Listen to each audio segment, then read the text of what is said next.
ఆదివారమొస్తే చాలు. బయటుండాల్సిన సంతంతా మా ఇంట్లోనే ఉంటది. ఫ్రెష్ కూరగాయలు, ఆకుకూరలు తీసుకొత్తడు మా నాన్న. ఎక్కువ శాతం గోంగూరనే తీసుకొస్తారు ఆకుకూరలల్ల. గోంగూర, కరివేపాకు ఈ 2 మస్టుంటాయి మా దాంట్లో. ఎందుకంటే గోంగూర అంటే మా డ్యాడీకి చాలా ఇష్టం. కరివేపన్నా గూడా అంతే ఇష్టం. కరివేపాకు మార్నింగ్ ఒక 10 లీవ్స్ తింటే చాలా మంచిదంటారు. కానీ నాకు మాత్రం తినబుద్ధి గాదు.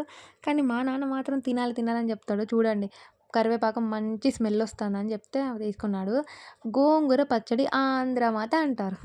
ఆంధ్రాలో గోంగూర పచ్చడికి సెపరేట్ ఫ్యాన్ ఫాలోయింగ్ ఉందనుకోండి. చాలా బావుంటది. గోంగూర పచ్చడి లేనిదే ముద్ద దిగదు.